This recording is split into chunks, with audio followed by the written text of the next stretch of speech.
anthem of Bread and Roses, Marcel Khalif, here on Democracy Now! I'm Amy Goodman. Israel put Marwan Barghouti, one of the top leaders of the Palestinian uprising, on trial today.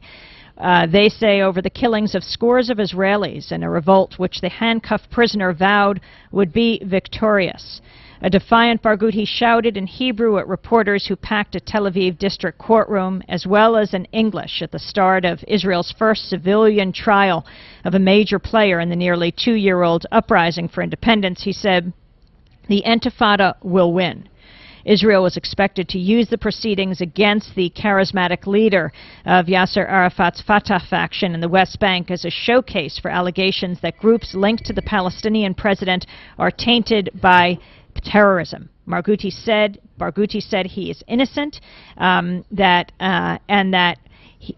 he was not asked to enter a formal plea during the 15-minute inaugural session. His lawyers argued that Israeli courts have no authority to try their client, a member of the Palestinian legislature. Barghouti was captured by Israeli forces in the West Bank in April. He says he's a political leader not involved with violence. He could face life in prison if convicted of murder. Striking the first blow in what his lawyer has said would be an Israeli show trial, Barghouti, holding his handcuffed wrists in the air and surrounded by Israeli police, shouted in Hebrew, English, and Arabic. He said peace will be achieved by the end of the occupation. No peace, no security with the occupation. He asked, "When can I speak? When can I speak?" We are joined right now by Shulamit Aloni. She is in our Firehouse studio. She is a former member of the Knesset, former head of the Meretz party. She has long been an outspoken opponent of the Sharon government. Welcome to Democracy Now! I want to start off by asking you what your comments are on this trial of Marwan Barghouti and what you think he represents. I accept every word he said. Every word he said, I accept. And the funny thing is, or the sad thing is, that we had in the past the same picture when the Israelis, then under the British government, fought for our freedom and for our self-determination. They used the same tricks to bring people to jail. And on the other hand, the speech was the same speech. We want our freedom, and as long as we won't get our self-determination and sovereignty, we'll have to fight, and at last, peace will win. So exactly the same speech. But what happens is that we use the British colonial laws even in a more barbaric way against the Palestinians. First of all, the British were not occupiers because they got the mandate from the League of Nations. Second, they behave differently. And we, being occupiers and oppressing the Palestinians, step by step we do the terrible things one cannot imagine by using the British colonial emergency law. For instance, the destruction of houses, the collective punishment, and other things are according to the British emergency law from 1945, which we adopted. Yours is a voice of criticism we don't often hear in the United States. Often when there is dissent expressed in the United States against policies of the Israeli government, people here are called anti-Semitic. What is your response to that as an Israeli Jew? Well, it's a trick. We always use it.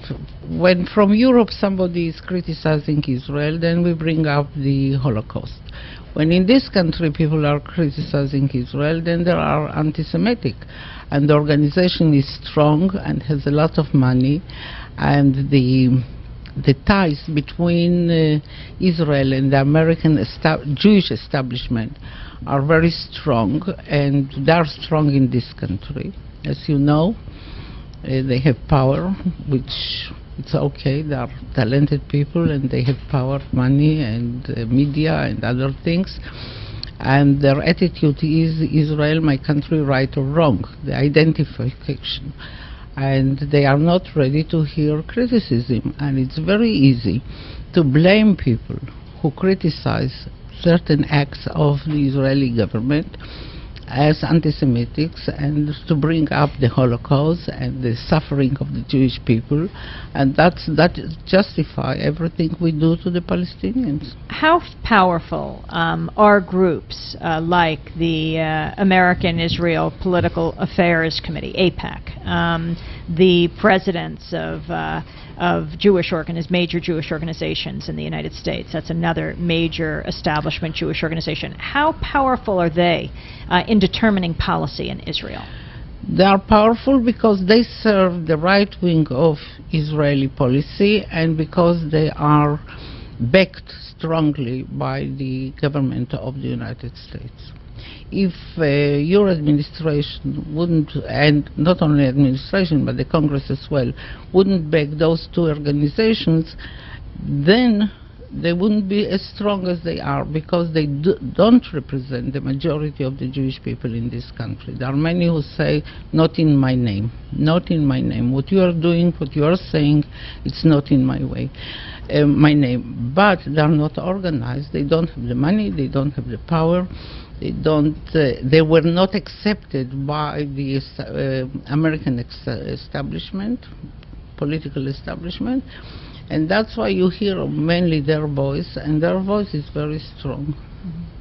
Again, we're speaking with Shulamit Aloni, who has often been referred to in Israel as the First Lady of Human Rights. She was the head of the Meretz Party until her retirement from the Knesset. She received the Israel Prize for Human Rights. You have been quoted as saying the occupation is killing us all. Yeah, that's right. It's killing the Palestinians, and it's a disaster to the Israelis because, first of all, morally speaking, you know, when we established the State of Israel, and I was one of those in the Palmach and fighting for establishing this state during the War of Independence, we were sure that we are building a model state, a moral state.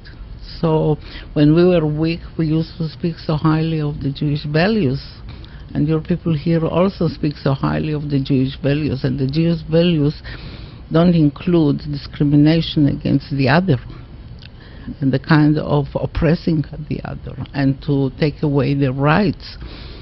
And that's what we have. We deal with the Israeli Arabs as second-rate human beings. We deal with the Palestinians under our oppression and suppression, and you can use every word because we change every town and every village into a camp of a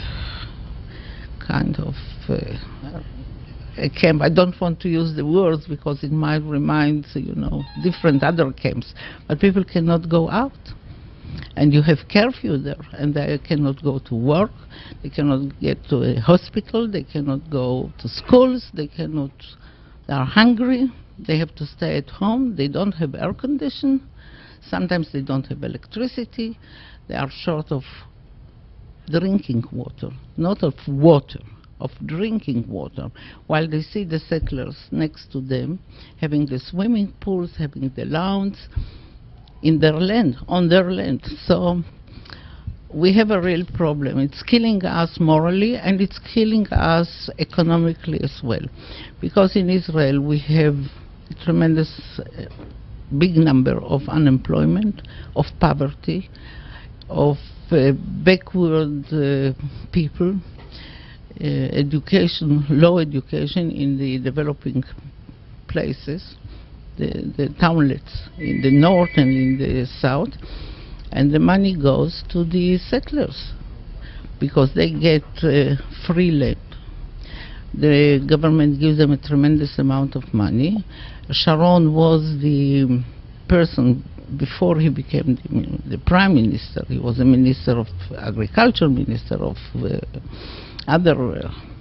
Minister of Defense. He was a minister during the war in Lebanon. He was a minister of and he was trade. Thrown out because of presiding over the massacres at Sabra and Yeah, Shkila. and no one understands why he became such a hero, and your prime minister says that he is a man of peace. What do you think has to happen?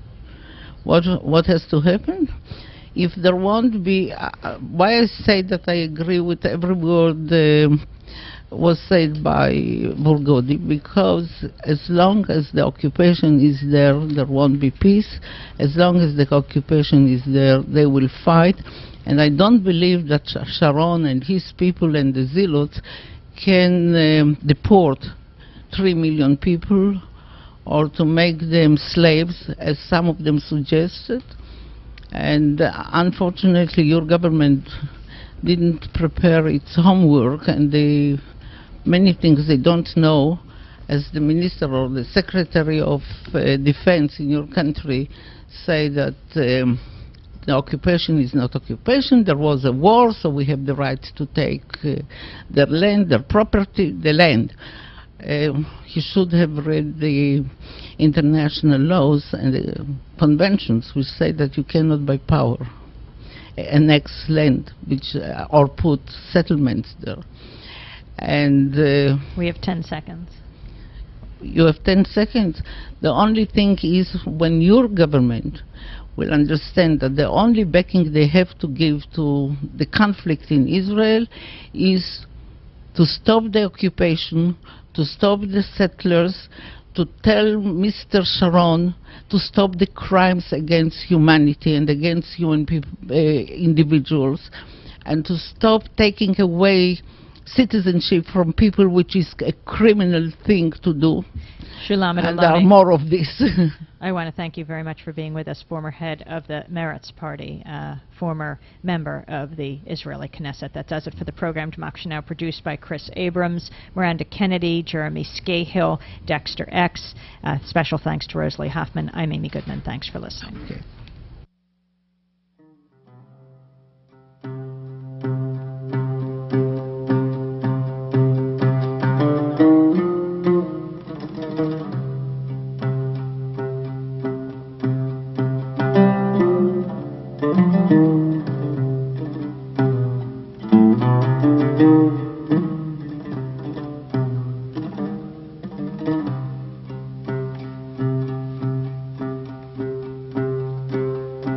بغيبتك نزل الشتي قومي اطلعي عالباب بغيبتك نزل الشتي قومي اطلعي عالباب في فوق سجادة الصلاة واللي عم بيصلوا